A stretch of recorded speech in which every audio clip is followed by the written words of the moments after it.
Uncle aunty আপনাদের একটা কথা বলতে চাই। এসএসসি পরীক্ষা আমিও দিয়েছি। আমি জানি রেজাল্টের দিন একটা ছেলে বা একটা মেয়ের মনে ঠিক কেমন ঝড় চলে।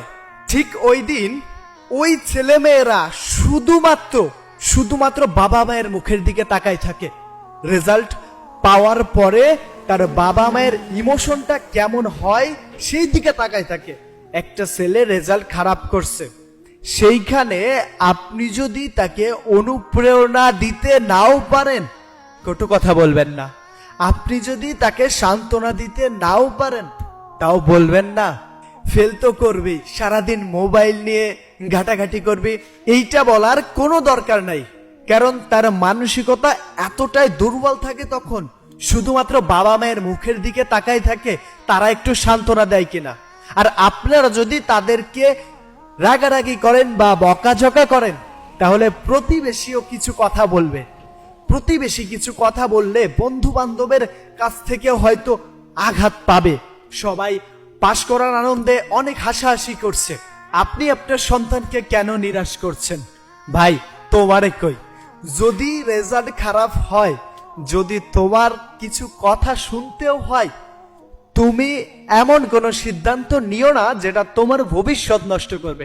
চলে যাও, বাড়ি থেকে চলে যাও, তবুও এমন কোনো সিদ্ধান্ত নিও না যেটা তোমার জন্য খারাপ, তোমার ভবিষ্যৎকে নষ্ট করবে।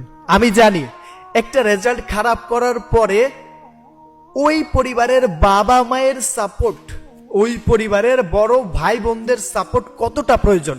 কেননা ওই ছেলেটা বেকার, ওই মেয়েটা বেকার।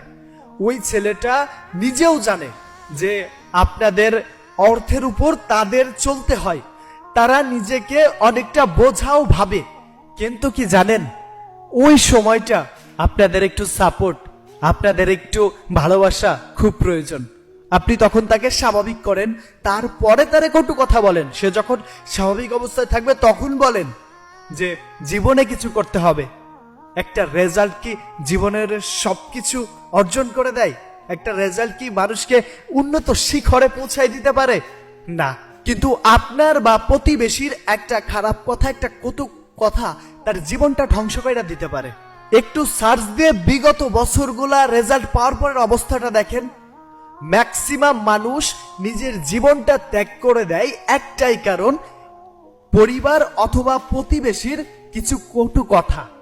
বন্ধু বান্ধবের উল্লাসও তাদেরকে এতটা কষ্ট দেয় না যতটা কষ্ট দেয় পরিবারের নীরবতা। রেজাল্ট খারাপ করছে, সান্ত্বনা দিন। রেজাল্ট খারাপ করছে, বুঝান। কারণ এখন আপনি বকা দিলেও তো সে রেজাল্ট ভালো করতে পারবে না। আপনি বকা দিলে সে খারাপ একটা সিদ্ধান্ত নিতে পারবে, রেজাল্ট ভালো করতে পারবে না। আর ভাই বোন তোমারে কই, কোনো দরকার নাই। এই ভিডিওটা তুমি দেখছো, তার মানে এই একটি ভিডিও, এই একটি কথাই তোমার জন্য যথেষ্ট পরবর্তী পদক্ষেপ নেওয়ার জন্য। পরের বার চেষ্টা করো, অথবা জীবনে ভিন্ন কিছু করো। একটু দেখো না ভাই, আজকের স্কুল কলেজের টপাররা কাল কি বাংলাদেশের শীর্ষ স্থানে পৌঁছাইতে পারছে? না। আমি তোমারে কথা দিচ্ছি, আজকে যে ছেলেটা গোল্ডেন এ প্লাস পেয়েছে, কালকে সেই ছেলেটা তোমার কাছ থেকে সেলফি নিবে। তুমি লিখে রাখো, যদি কিনা তুমি তোমার নিজেকে তৈরি করার কাজে লেগে পড়ো। যদি না তুমি ভেঙে পড়ো।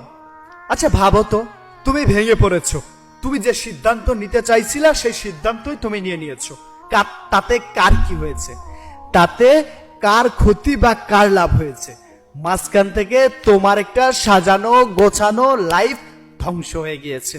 আচ্ছা দেখো না, 2, 4, 5, 10 বছর পর তোমার ওই সার্টিফিকেট আর ওই তোমার প্রতিবেশী আপু বা ভাইয়ের golden A plus power result গুলা বাক্সবন্দি থাকবে, ওই কোড ফাইলেই বন্দি থাকবে, তা কোনো কাজে আসবে না। আমি মনে করি এই খারাপ রেজাল্ট তোমাকে ঘুরে দাঁড়ানোর জন্য অনেকটা সহযোগিতা করবে। কেননা দেখো, তুমি আজকে স্বাভাবিকভাবে পাশ করে গেলে, তো সেক্ষেত্রে তুমি অনেক হাসি খুশি থাকতে, নতুন কিছু করার চিন্তা ভাবনা তোমার মধ্যে আসতো না। বাবা মা আত্মীয় স্বজন সবাই আশা করে তুমি প্লাস পাবে, প্লাস পাওনি, তাতেও তাদের মন খারাপ, তাতেও তাদের কষ্ট। এতে তুমি ভেঙে পড়েছো, এতে তুমি কষ্ট পাচ্ছ, তুমি তাদের খুশি করতে পারোনি। আরে তুমি সবাইকে খুশি করতে পারবে না। তোমাকে ছোট্ট একটি উদাহরণ দিই।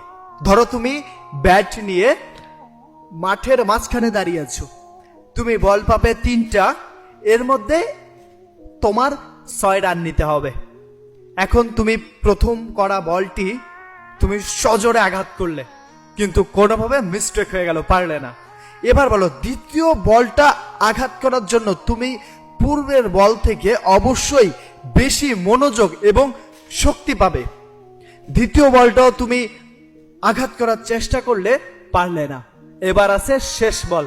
এবার ভাবো তো, শেষ বলটা তুমি কি সেই মনোযোগ নিয়ে পিটাবে যে মনোযোগ তোমার প্রথম এবং দ্বিতীয় বলে ছিল?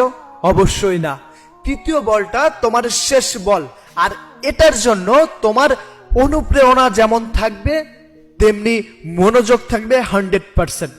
বলটি তোমার দিকে আসছে, তুমি সজোরে আঘাত করলে, বলটি মাঠের বাইরে চলে গেল, তুমি জিতে গেলে। হ্যাঁ, জীবন যুদ্ধ ঠিক এমন।